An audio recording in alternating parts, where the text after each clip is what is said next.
Video শেষে দেখলে বুঝতে পারবেন এনে কী হয়েছে। তালের কেক যে এত সুন্দর হয় না বানাইলে গমই পাওয়া যায় না। একবার বাড়ির বাসায় বানায় দেখবেন। আসসালামু আলাইকুম, আমি মাহাবিবা, মাহাবিস কুকিং চ্যানেলে সবাই স্বাগত। যে সেখান থেকে দেখে থাকতেছেন আশা করতে সবাই ভালো আছেন, আমরা আলহামদুলিল্লাহ ভালো আছি। আজকে আমি যে তালের কেকের প্রস্তুতি নিতেছি। এই কেকটা আসলে তো অনেক সুন্দর হয়, কিন্তু লাস্ট অল্প তিতা একটা মারে, কারণ এটা তালেরই ধরন আর কি, তালের স্বভাব এটা। এলিগে ফার্স্টে আমি যে তাল দিলে লুইছি বালা করে ধুয়া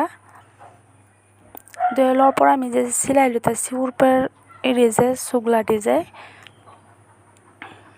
সিলাই হেরে অল্প নিমক দিছি। তো নিমক দিলে তিতা থাকতো না, কিন্তু অনেক সফট হয়ে যাব তালটা। এর লেগে আমি ফার্স্টে আমি যে তালটা অনেক একদম টিপে একেবারে যে ঝুরি আছেন, ঝুরির মধ্যে আমি করে লইতেছি। অনেক সুন্দর রস বাড়ি পরে এটা দেন কত সুন্দর রস বাড়িব দেখবেন। হেই দেখুন, একটু আমি খালি চাল নিয়ে করছি, চালছি অনেক সুন্দর রস বাড়িছে।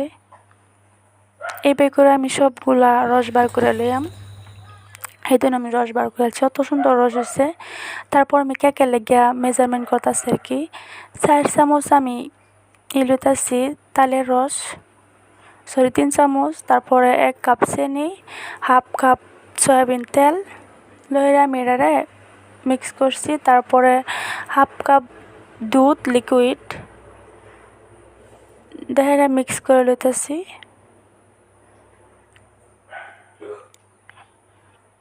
ভিডিওটা ফাস্ট করে দিছি। তারপর আমি এই যে 1 কাপ আর হাফ কাপ ময়দা লাগছে, অল্প অল্প করে ময়দা দিয়ে আমি এটা মিক্স করতেছি। আমি যেভাবে ঘুরাই করতেছি এইভাবে করলে কেক সুন্দর হবো। তারপরে এই যে বেকিং পাউডার আর বেকিং সোডা অল্প আর নিমক অল্প দিয়ে আমি এই ব্যাটারটা একদম স্মুথলি বানাইতেছি। হেদু নিজে একটু সাইডে গেছে না, একদম পড়ছে সুন্দর করে। তারপর আমি যে বাটি বানাই আমি বাটি দিয়ে আমি অয়েল ব্রাশ করে লইতেছি। তারপর আমি বাটির ব্যাটারটা ঢেলে দিতেছি, 3টা বাটির সমানভাবে ডালতেছি, হাফ করে ডালতেছি যাতে ফুলটা ডাবল হয়ে যায়। এ পর্যন্ত যদি আমার ভিডিও দেখেন, যদি ভিডিওর কোনো অংশ ভালো লাগে তাহলে প্লিজ একটা লাইক দিবেন, শেয়ার করবেন, অবশ্যই সাবস্ক্রাইব করবেন, ফ্রেন্ডস ফ্যামিলির সাথে শেয়ার করবেন। ধরুন তারপরে আমি যে কড়াইয়ে 3 বাটি দেহাইরা পানি দিয়ে দিচ্ছি, অল্প পানিটা আর কি বয়েল করাম, আমি বয়েল কেক হবো আজকে। তারপর ঢাকনাটাতে আমি কিচেন টাওয়াল বা একটা হুতার কটন টাওয়াল এটা তেনা দিয়ে দিছি। তারপর 20 থেকে 25 মিনিট লাগছে আমার কেকটা হইতে। পরে ধুন হয়ে গেছে একদম সুন্দর কেক, পারফেক্টভাবে হয়ে গেছে। অল্প একটু লেগে আছে, তার কারণ আমি তালের রসটা যায় আমি 3-4 চামচের জায়গায় 2 চামচ দিলে পারফেক্ট হইতো। আর নিজের মতামত জানাবেন, প্লিজ একটা কমেন্ট করবেন।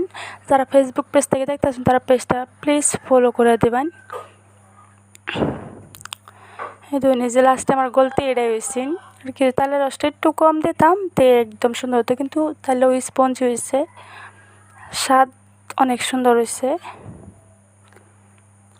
দেখুন সুন্দর লতা হয়েছে। আজকাল লাগে এই পর্যন্ত।